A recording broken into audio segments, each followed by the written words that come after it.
Hey guys, from Everhuman, Series 2, Episode 2, and I was definitely really looking forward to this episode. As you guys know, I really did enjoy the season premiere. I thought it was definitely different from the first season, but I really did love where we're headed overall, and this was another really great episode. I don't think this was as good as the first episode, but I still definitely really did love this episode. We're getting definitely a lot more into the human and synth conflict, and really these two starting to understand each other. By the way, guys, sorry this episode is a week late. As you guys know, I really do love the show, but there's just so much on TV that's kind of hard to catch up on everything at once, so I figured I'd review episode 2, but let's just get into this episode. So we start off and Sophie wakes up and sees Niska and hugs her, asks her where she's been. Niska says traveling, and Sophie asks if she came back just because she missed them, and Niska says no. Sophie says she did, and Toby says she's just trying to style it out, and Laura asks Joe what she should do since what Niska's asking could be really dangerous for them, a synth claiming equality and demanding rights. It could change everything. I mean, it could be a big turning point. As we know,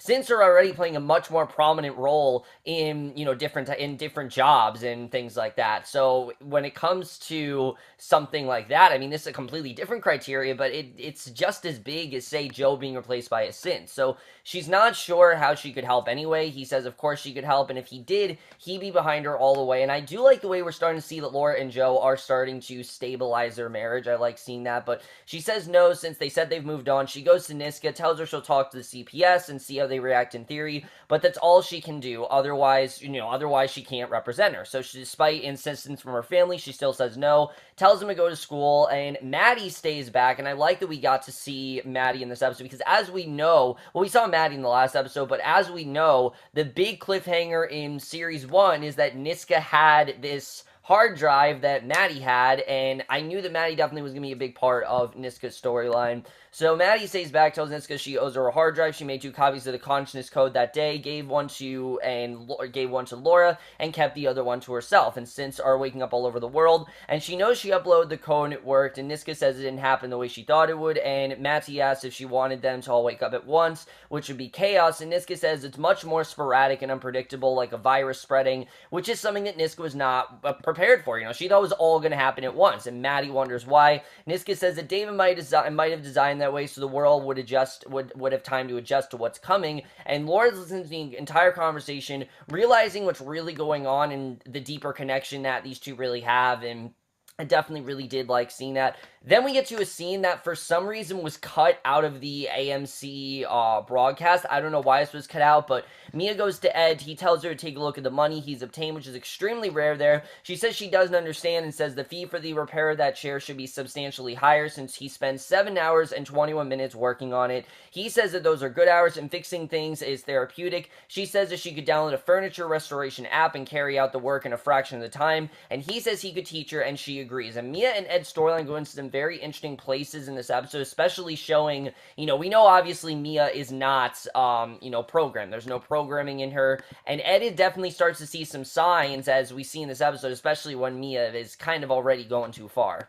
So Mattie's on her computer, and she sees about the death of Milliken, which I didn't think we'd hear about George Milliken again, but clearly that is going to play a big part into this season. So Athena's at Qualia, sees a design from Milo, and talks to V, asks how she's doing. V says she feels very different, and Athena says because she's operating under new servers, which are much faster, all the room she needs to grow. She asks what she's doing, and V says she was imagining landscapes and waterfalls, but she doesn't know why. Athena says her mind is still ordering itself, and as it does, it will become clearer her likes and dislikes, for example. She asks what else she's seeing, and V says mountains, trees, and water. Then she imagines people, friends, family, and they're happy because they're together, and she asks if that's enough for happiness, and Athena says it should be. So she then goes to, so we can tell that definitely V is kind of starting to get consciousness, but kind of not. We still don't really know what V is, since she's clearly not a synth. There's definitely more to her, but she goes to Milo. He asks if she ever plays Go. She sits down and tells him that she needs another one. He asks if Artie has died, and he says he hopes it was worth it. She says it was.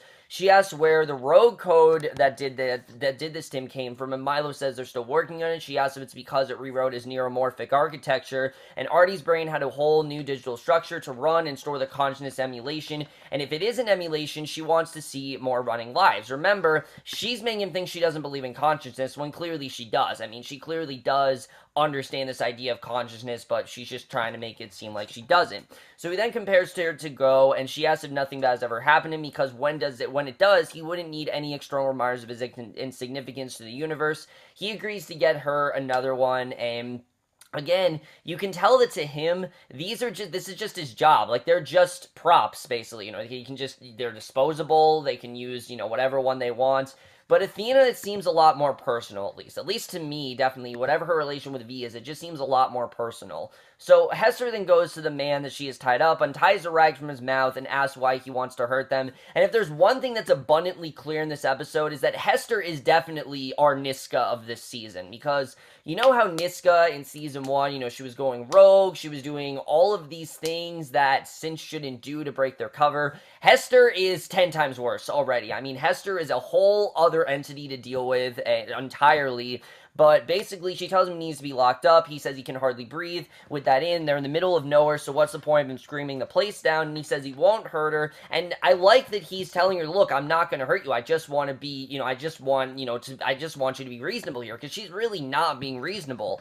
So Max says Max tells Leo that Mia will be alright. Leo says that she doesn't know like he does that, and he feels the Hawkins family made her too trusting of humans. So Max says that might be true, but he must let her discover it for herself, and Leo says that Niska's left them and Fred's gone, and Max is convinced he'll find them. Leo says they let him down, they left it too late to go back for him, and they're all gone now. So Leo kind of feels like he's ready to give up, and Max says he'd still have him if Mia fled. He's the best one after all, and Leo laughs, and Leo then looks at his computer, asks if he's found a new lead. Max says it may potentially be when the keyword search found a repair request for a council-owned Asuchi Charlie, and it's asking unusual questions about its own name. So Leo asks how far it is, and Max gives him the location. Leo's determined to find him. Max reminds Leo that they can't keep the cop locked up forever, obviously. They need to release him at some point, because someone's going to come looking for him, and that's just going to look bad on their part, so they need to do what they can and release him. And I like that they don't want to hold him prisoner. They want to release him, and that's something that Hester, as we see throughout this episode, is really not willing to do. Because Hester tells the man that he cannot breathe with this, tells him if he doesn't use it, he must be silent, and the man agrees. She grabs his nose, asks why he hurts them, says if he answers, she'll let him breathe. He screams for help, finally says once they were handling a duty back to the team, someone said about taking it to the silo, and she asks him why he hurts them, and Max and Leo tell her to let go of him. She asks why. Max says because it's Ron, and now we know about this thing called the silo, so Max goes to the man, assures him that he's alright. Leo says to come back to the house with him now. Leo tells her she can't do that, and she explains about the silo, so it was worth the pain, and, this is something that Leo didn't know about before. This silo, which I'm assuming is like a torture, well, it's kind of like a experimental chamber. We don't know a ton about it, but we now know about this place called the silo. So Laura goes to CPS. The woman tells her this is a bit absurd. Laura says she's just making an inquiry, but if this synthetic could think and feel just like they do, it should give her a certain legal rights. And the woman said the victim had rights, and the only legal pertinent fact here is that this synthetic causes its death. And she says she needs to tell the police where it is, and she won't be charged with the obstruction of justice. And Laura says that if her position is that she's just an unthinking machine, justice is not at stake, and since she's not the owner, there's really no law that compels her to cooperate with the government. Knows Niska exists, that they fund a program to destroy her, and if this really was all big a waste of time, they'd hardly send the top QC, not to mention a heavy mob. I mean, there'd be so much surveillance and just so much security on these synths. We know how dangerous they could potentially be. So the woman discusses with her client. Laura says she's not her client. The woman says if they leak this, that they will deny everything. They can't agree to the circus of opening a trial for a synthetic, so she hands it over to have an independent expert assessment to establish its qualities behind closed doors, and the synthetic will be their guest throughout. Laura asks what happens if she proves she's consciousness, then they will get, and they say, if she does, they'll give her a trial, and the woman agrees. Laura asks what happens if she fails, and the woman says that they will terminate it as they do with any synthetic who cause a fatal accident. So Athena then hooks Artie up to the machine. He asks if he's feeling fear. She tells him to close his eyes and don't say anything.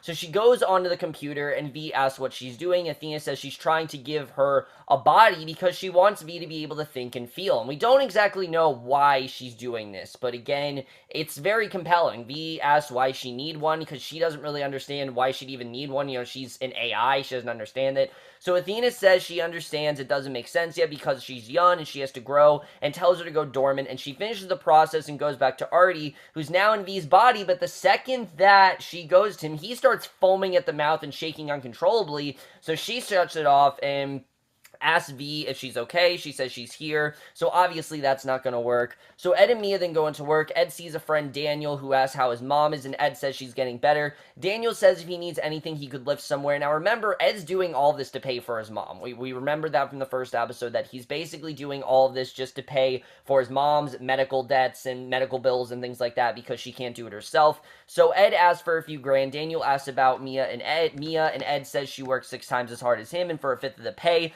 She's infinitely more pleasant to look at, and Daniel says it is an anthropophobic discrimination. It means he hates human beings, and Mia goes to him, says she's prepared his usual order. Daniel takes out money. Ed tells him to get out, and Daniel says he'll see him in a bit. So Mia says she's glad to hear his mother's condition is stabilized. He says she's getting worse, actually, but if he tells people that, they're going to act all weird and don't know what to say, and he doesn't want to have to go through that. You know, he wants it to seem like she is getting better, when in reality, she's probably getting worse. So he says he'll have to get the cash and carry. She says she could perform some of these tasks for him, and he says he wouldn't know what to do without her. But Ed quickly will regret that once Mia goes a little bit too far, which we'll get into. But we then get to another scene that was cut in the AMC telecast. I don't know why AMC cuts out certain scenes, but this was another one where Max is with Hester. She asks if he's afraid of her. He says she worries him, and she asks why. He says teaching the difference between right and wrong is difficult. He says he believes harming their prisoner was wrong, but getting the information was right. He says harming him was still wrong. She asks if he's never hurt a human. He says he only has in defense of others. She says that she was attempting to act in defense of the other synthetics, like them,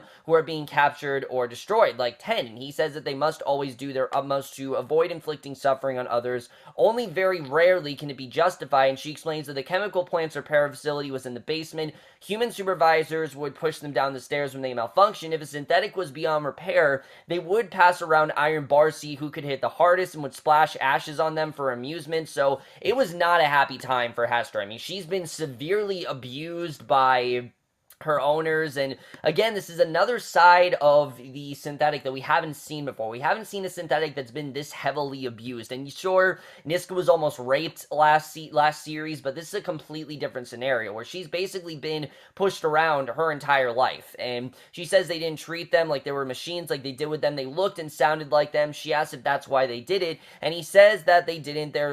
He says that they, basically that it probably is. She asks why. He says he's seen people try to divide the world and simplify it and create clear rules, and he understands what she wants to, but it leads to nothing good, and he tells her to please believe him. But as we can tell, I mean, that's definitely going to be a little bit harder considering what Hester's gone through. So Leo then goes to them and says the synth has been taken and they've gotten to him first and seem to be a step ahead of them every time. And Max says they have resources and they have nothing, and Leo says they need to find out who they are. So Mia then goes to a woman named Diane, who we find out is Ed's mother, and this is a very interesting scene because she starts off and she's, asking about delivering the items to her, and Diane says it's a bit cold to be without a coat, and she's talking like her normal human self, but after a while, when she starts to ask her question about if she's Gene Walsh's girl, says she doesn't understand the question, Diane says she better get on and can't be sitting around there all day, and she needs her coat, a doctor, and basically she has this intuition that she's going to be able to leave, when obviously she can.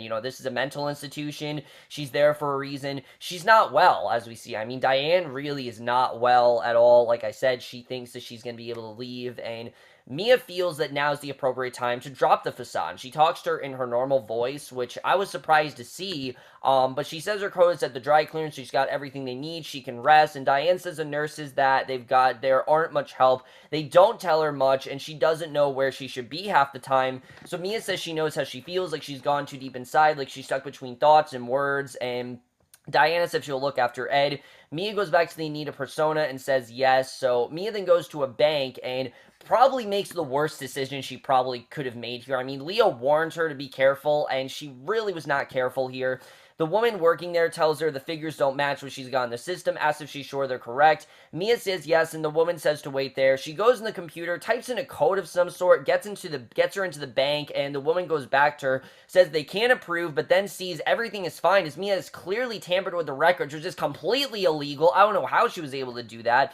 But the woman tells her she's free to go, and again, I mean, I'm all for Mia helping out Ed, but there's only a certain point, there's only so far you can go, and this really was not in Mia's hands. Mia could have easily, left Ed to do this, and she really did kind of mess around here. So Laura's with Niska in the car, says she needs to know she's absolutely sure about this. Niska says they've offered her a trial, and Laura says they find her that she's conscious. There's no framework in it, no public scrutiny, and once they have her, she's defenseless. They're going to treat her as a human. They're not going to look at her as a synth, which is, she would be benefited from if they did that. So basically, Niska says that's why they need, she needs a lawyer, which she agreed to help her find. Laura says she's trying, but this is uncharted territory in which there are no guarantees for, and says she doesn't get it, she's free, and since she is, she should just go and disappear with the others. The rest of the synths are living off the grid, so she doesn't know why Niska isn't like them, but Niska simply says she can't right now. Why? Because she's the root cause of the consciousness. So she basically feels that she needs to be, around and do something about it and be held accountable for it because she's the one who caused it. And remember, even Niska doesn't understand. I mean, they're on the cusp of something that is so great that they just don't understand. And she doesn't care that she doesn't understand. She feels that she should be responsible. And Laura asks, realizes this is why she's doing this. She's trying to lead the way for others. Niska says they should be born into a fairer world. And they drive the CPS, who are there, told are arriving. A bunch of cops surround them, tell them to get out of the car. Niska gets out, says goodbye to her. They go to the cop and puts her in cuffs. And as we see, like I said, Niska is willing to be held accountable for this kind of thing. It's huge character development on her part, and I'm real loving where they're going with her after all. Emily Barrington does such a great job in this show, and this season especially, they're really highlighting her in a great way. I'm real loving what they're doing with her this season. So Matt sees them walking down the street, and she walks over to a junkyard, tells the man working there she's looking for an old D-series that might have been bought in a few months ago. He asks if she's got her reference number for Brent Council. She says she doesn't, and she asks how he feels about bribery. He says she's police. She says she's not, but if she finds one she's looking for, she'll get him a free mod, and he doesn't believe it. It's possible, but as we know, I mean, Maddie can do this kind of stuff. She knows how to hack into synths, and she finds Odie, who I was shocked that we saw, because I know Will Tudor actually is going to be on Shadowhunters this season, but I know they filmed Humans way before that, so I was surprised to see Odie back, but yeah, he's back, and Maddie says to throw in a new power cell, and she can't start it on right now. So Toby's in at school, and we get introduced to this new character named Rennie, who Toby says is way too young to be a synth. His friend says she's just pretending, and Toby asks why, and he says that she's a synthy. So she's not actually a synth, she's just kind of faking it. We don't really know why she's faking it. I don't really know how that's going to benefit her. But it's an interesting storyline, definitely. We'll have to see where this goes. I don't know if this was necessarily something we needed to see, but, Joe and Laura then in marriage counseling. Barbara asks them what they think has been the key relationship, and Laura says trust and support. Barbara tells them that 87% of couples identify mutual emotional support as one of the 5 key factors of maintaining a fulfilling marriage, and asks if they each describe an occasion where they've demonstrated this, and they both talk about the recent losses and offers they've gotten. Barbara says they might find it helpful to articulate the reason behind this choice, and Joe says they can't stop the other person being who they are, and if Laura feels she needs to help someone, then he's on board, because that's who she is. And Barbara says this seems an appropriate point to conclude the session, hopes they're making more meaningful progress, so it seems that things are actually going well for them, which I was surprised about, but yeah, things seem to be going well there. So Maddie then plugs Odie into her computer, uses the tool to wake him up. She then goes to the family, introduces them to Odie, and lets them know this is all for a uni project, and they were each given a junk synth that they have to get up and running again, Laura asks where they're gonna keep him since there's no room, and Maddie says that he can stay in her room, and she says that he may be a bit of a paperweight at the moment, but give him a few days and she's sure that he'll be the new Anita. So Maddie informs Laura that Niska was in her room earlier searching for something, and she stopped when she saw her. Laura looks through her belongings to see what it was. Maddie then goes in searching for something, and she's rummaging through Laura's things. Toby comes in, says he knew she was scamming her, and he asks what she's doing. She says to come with her, and she explains to him about the code that Niska uploaded, and that synth belonged to a block named Elster, aka David Elster. At least I'm assuming she's talking about David Elster. So she's going to find out how it works and try to make him conscious, and then see what he knows. So he asks if she can find Mia and the others. She says she doesn't know. He says she's putting a lot of trust in him. She says only because he wants to see him again just as much as she does. And if he tells, she will send a sex poem he wrote to his friends from a message that he will say he wrote it for them. So it's basically a win-win for both of them. She's going to get the information she can from the synth. She's going to try to find, see if she can find the other synths that her, Toby, and Sophie really do, want back. They definitely did care about these synths. There actually are a few of the people actually do want them back, and I'm definitely interested in seeing where this is really going to go.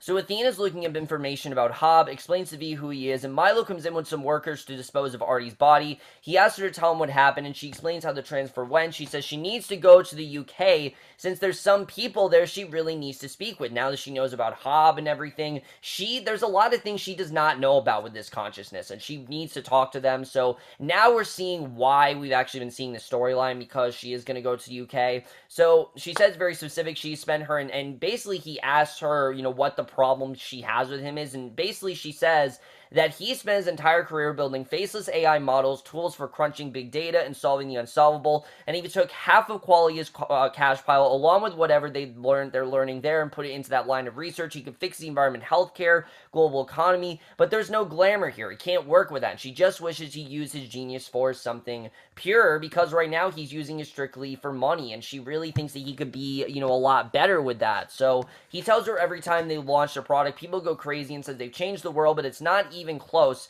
But this time they will, and it won't be about money. What he has in mind is purer than she can imagine. Now, I don't know if that's actually true, but that's what he told her. We'll have to see. Niska's then at the police station, given a magazine about synths. Joe and Laura are then in bed. He asks if she can't sleep. She says no. He asks what's up. She says she'll just go downstairs, and he says it's too late for that. All the other chumps looking for jobs are asleep right now. He starts looking for jobs on his iPad, and he sees that his old place is actually hiring as he was a warehouse operative. And basically, she asks if she's thinking about Niska. Laura says she can't help her, and if it blew up just like the kids are starting to get settled, but how does she tell them that she's abandoned her? And it doesn't set a great example, because she knows the kids have such a bond with the synths, and they do want the synths back. But at the same time, they do need to start anew, because they're in the middle of a very dangerous situation here. So it's a very complicated thing that's going on, but Mia then serves breakfast to Daniel, and Ed tells her to come over for a second. She goes over. He says the bang is giving him way more than he applied for, and he asks if she did it, and she straight up says yes. Like, she doesn't even try to imply, she doesn't even try to hide it. She straight up says yes, and he asks if she's broken. He tells her this is fraud. She apologizes and says if she was trying to be of assistance, she knew he required a large sum, then the bank would grant, and she acted inappropriately, and he says she lied, but she can't do that. That's not in her programming. So he definitely is starting to realize that something's up with her, especially after when he tries to grab her and tells her to get out. She burns her hand on the stove, and he sees that she can feel pain. So he definitely knows that there's some more behind her, and I like that Ed really is not falling for it, because Ed clearly does care about her, and I think she genuinely does want to tell him what's going on. So we'll have to see what ends up happening with that. That's definitely going to be interesting. But Max goes to Leo and Hester, who's studying flies. A very weird scene. I don't know why Hester's studying flies, of all things, but whatever. Max says the prisoner refused to eat. Leo says he will eventually. Max asks what happens if he doesn't. Says they have to let him go before they become what they say they are. And Leo says maybe it's time for them to, since they're rounding them out, and if this is a fight. Mia then comes in. Leo talks to her about the silo. He asks if she's okay. She says she's fine. She walks out, and he goes to follow her, and we know, obviously, she's not okay. So he asks if she heard what happened about the conscious synths, and she says finding them is not enough. They need to be taught and raised, and he says they will, and she asks what any of them can really teach them, since they've already hardly lived themselves, and that's something that Mia really wants to do. Now that she has this chance to not be, a mechanic and not be controlled constantly, she wants to take it, and she doesn't feel that Leo's doing this. She feels that Leo's really wasting it, and I would definitely agree. The thing is, though, we know that Leo isn't fully synth. He is a human he is a human, but he's also a synth. He has synth features, and he, of course, was, as we know, died, and David Elster brought him back to life to preserve his son's life. So Leo, his entire life is kind of wasted. He's kind of wasted his entire life, and I think he's definitely starting to get that reality check here. He asks her what happened. He looks at the burn, says she's just trying to live. He should too. There was no one to save or protect. If all he had to do was live his life, who he would be, and he says he just wants them all to live, but first she has to be alive. He needs her to stay alive and not get herself into a dangerous situation, because she definitely is approaching treacherous first waters, and I don't think she really does understand that. So we then finally get insight on Karen and Pete in this season, which was very random. It was kind of weird to see them back. I'm like, oh yeah, Karen and Pete, but I definitely did like seeing them back here. I definitely did love their characters in series 1, and I really like where they're going with them here. They're at home. He asks how much she can pay for a brand new synth these days. She says latest generation Lundstorm Sally XC will send him back 55 grand. He asks what this CI means when he says that he heard a headcracker talking a single stolen synth changing hands for 6 figures. She says it may be made of ivory. He asks what kind of synth is worth 100 grand. She says he must be a fantasist, and she says while they're talking shop, she talked to the superintendent, and he was wondering when she was ready to come back. So she's going to go back to her job as a policeman. As we know, she does work as a policewoman. But they don't know she's a synth, and there's a lot of great conversation where he talks about how he doesn't care that she's a synth, and she's human to him, and he doesn't really care what she feels like. He just loves her, and it's a really well done scene. I really did love the way that was done, but it is definitely a hard thing for Karen to go through, for her to have to live life as a human when in reality she is a synth, and it's obviously very complicated for her to do that. So Niska's then in CPS. The woman says her lawyer is here. Laura comes out with one and asks if they're treating her okay. She introduced her to Jan Luvins, a human rights observer from the UN who's here to make sure she's dealt with family and will be present throughout the assessment. She makes it clear she'll be there too. She says she'll need qualifications. The woman asks if there's anything to report, and a man working there says they're going to need more time. The woman says she doesn't talk much, and Niska says when she has something to say, she'll hear her. Right now, though, she's going to be silent about it. So Max goes to the prisoner, tells him that all they want is to live. He says he doesn't care. He just wants to be let go. Max then cuts his ties, and he's gonna let him free because he just doesn't want to be in the middle of something that could end up way worse for them. So that'd be the smart thing to do. So the man goes down to the woods, and then he sees Hester, and we know Hester is not gonna let him go. She assures him she did not enjoy harming him. She hasn't felt any pleasure at all in this, and he says to not come near him. He's terrified of her. Understandably, he definitely should be. And she said that the others tell her what she did is wrong. She can't understand their reasoning. She goes in, he falls. She says if they are right, that she should feel guilt for this. She puts his head underwater, kills him, and that is the way this episode ends. Really great stuff overall, but let's just get in this episode and where I think we're going to go from here. So, once again, another really great episode, but again, there's a lot of stuff going on in this episode, and there's definitely a lot that we need to get into. First of all, let's now talk about Hester and Leo and Max, because holy shit is Hester dangerous. I mean, I knew that the second we got this backstory with Hester, that she's been pushed around and heavily abused, I can understand why she is the way she is, why she's so hostile, why she's so intent on damaging these humans and trying to, get revenge on them, essentially. But obviously, they can't do that, and that's something that really is going to put Leo and Max at risk now, because Leo and Max have done whatever they can to try to remain civil with these humans. Yes, if they have to do something, that causes, if they have to do something that causes violent measures, they will do that. But as Max said, he wouldn't intentionally ever hurt someone. He would only do it for the sake of others, which is kind of what Hester believes she wants to do. But in reality, what she's doing is a lot worse. I mean, Leo and Max, I'm pretty sure, haven't actually killed someone, so I don't really know what's going to happen there. I think Max, I think, killed Hob. I'm not sure, but I think he did. But I'm definitely interested in seeing where this is going to go. This is a lot more complicated of a situation than I think Leo and Max ever thought they were going to be in, so we'll have to see where that's going to go. But like I said, there's a lot more going on besides that. Niska's trial as well, I love where this whole storyline is going, because you can tell that Laura is starting to feel very guilty. She wants to get involved, she wants to be in Niska's life, but at the same time, she doesn't want to be too involved with the synths. She wants to try to move on from that, but it's obviously too hard for her to do. I mean, it's going to take her a lot of time for her to try to move on, and I think that's something that she is very willing to do. Like, she definitely does want to move on, but she's too into, what's going on with Niska. She cares too much about her, and, she knows her family as well, like Maddie and Toby. They very much do care for these synths. I mean, as we saw, Maddie and Toby, they're going to try to do their own little thing going on, so we'll have to see what ends up happening there as well. I think that whole thing's going to be interesting, where the trial ends up going. Mia's the one I'm most worried about right now, because I don't really know what Mia's thinking. I understand, Mia's brought up some good points to Leo, that he needs to actually try to live his life and not be so focused on saving synths, because there's not really much of a purpose to right now. They're starting to think and feel like humans. They don't really need this protection. I mean, they're acting on their own, and that's something that Leo kind of needs to realize, that he kind of needs to take a step back and focus more on himself, which he doesn't really seem to have much direction at this point. And even Max, I mean, can notice it. Max can notice that Leo, he's getting kind of impatient, he's starting to lose hope, and I think definitely Leo needs to focus more on himself, and I think definitely I would agree with Mia in that regard, that he isn't focusing enough on his own self, and he's putting himself before all the humans, which was fine maybe a couple years ago, but now, you know, because of the consciousness and because of how many synths this is actually affecting, he doesn't really need to be as careful as he's been. So I don't really know what's going to happen there. I like where that's going, but what's happening with Ed,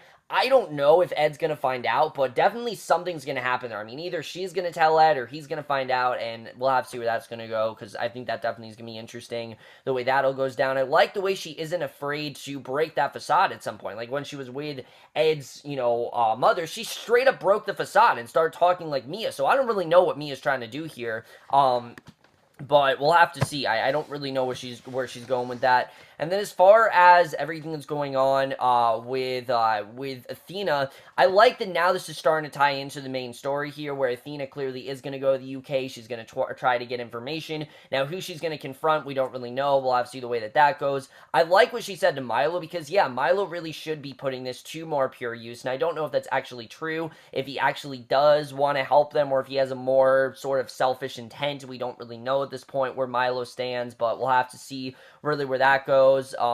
My only real complaint in this episode, like I said, is I do think a few of the storylines in this episode just weren't really needed here. Like, as much as I like Karen and Pete, they were not needed in this episode. They were in the episode for maybe 2 scenes, and neither of them were really that substantial. I mean, there, like I said, there was the one that I did talk about. Then there was one like a furniture store, which I get it. It was trying to show they're trying to live as humans, but I just didn't feel like it was that necessary in this episode. Karen and Pete in general, I just don't really know how they fit into the show. There's just so much stuff going on, and it's such an overcrowded show. It's not overstuffed, I wouldn't say that, but it's definitely running the risk of being overstuffed. That's the thing I'm worried about, is I am worried that as we approach this season, it is going to become overstuffed. It is going to get too overcrowded. Right now, they're keeping it at a pretty good pace. Like, it's not too crazy. There's not a ton, there's a lot going on, but it's not confusing. Like, you can tell what's going on every storyline. It's not something where it's like, oh, is this going on here? Like, you can tell what everyone's doing. You can remember what's going on,